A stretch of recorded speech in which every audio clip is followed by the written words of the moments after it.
Welcome back to Wake Up America. So the shooting death of an anti-ICE protester in Minneapolis continues to outrage liberals over the weekend as anti-ICE protests erupted across the country. Yeah, Democrat lawmakers took that opportunity to go on a media blitz. Here's some of what they had to say over the weekend. Take a listen.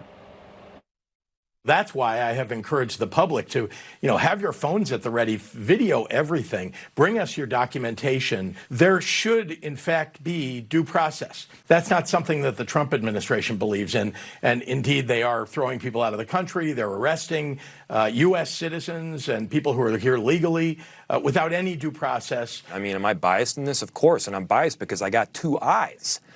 Anybody can see these videos. Anybody can see that this victim is not a domestic terrorist. I mean, my goodness, she's like doing a 3 or a 4 or 5 point turn. There's discrimination only to the extent that they are Latino or they are Somali, and then it feels indiscriminate thereafter. We've got pregnant women getting dragged through the street. We've got, high schoolers just getting, American citizens, by the way, getting taken away. There are no American citizens that have been taken by ICE, just to clarify. Joining us now, Republican Congressman Pete Sessions of Texas, member of the House Oversight Committee.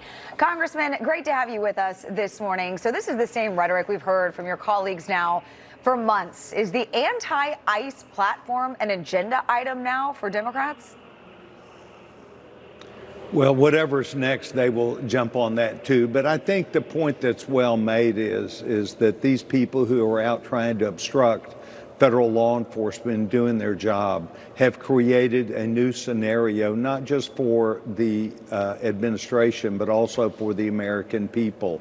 And this protesting that goes on, honking of horns, obstructing federal law enforcement should not be tolerated. And it is my hope that our men and women who are in ICE will continue to keep their cool about what they do. But I will tell you that they are being put in a difficult circumstance.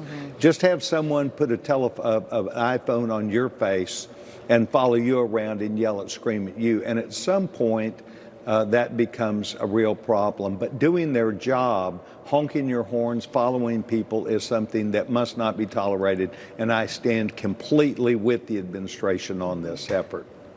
Yeah, one of the things that this has done, it's also taken the focus away from why ICE was in Minnesota in the first place, and that's the flagrant fraud that exploded in the state under Tim Walz, Keith Ellison. Now, they've both been called to testify. February 10th, I believe, is the date, in front of House Oversight, which you are a member of. If they don't come, do you think that there should be a subpoena to force them to show up and explain themselves to Congress? Both of these people will have an opportunity to make their own decision. But on Wednesday, it was very clear before the shooting became apparent to people that the Democrats on the committee did understand that if they block this, that it is apparent that they would be coalescing with this fraud that's going on. And they were very clear to say they will not allow that. So we had 3 members of the Republican state representatives from this that came and testified to government reform, and they talked about how Minnesota hid not only the results of this, but even obfuscated it by purporting to have an investigation that they did not have. So. Right. You saw that Tim Walz has said he's not going to run, but now the Attorney General finds himself at the center of this, and I think that they're going to have to clear their name. Yeah, no, good point. And while we have you here, I do want to turn to this, with Democrats staging the longest government shutdown in history just a few months ago, and now they may be willing to do it again. Democrat Minority Leader Chuck Schumer had this to say. Take a listen. Democrats are going to make health care and other high costs, the high cost of living, the #1 issue for all of 2026. He went on to say that Democrats will have the advantage in the messaging battle over health care. What do you think? Just about 30 seconds.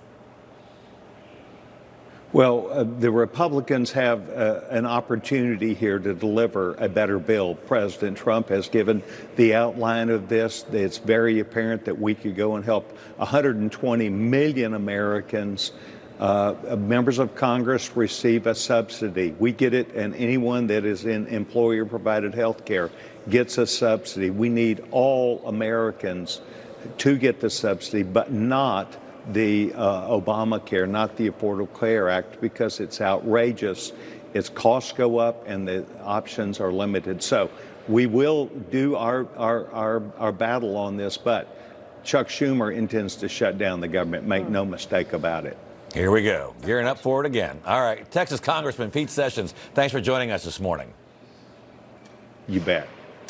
All right. Well, coming up, the feds intensify their search for a man accused of shooting 3 people in a Seattle bar, killing 2 of them before fleeing to Mexico. We will bring you the latest on the manhunt and how much the reward is leading to the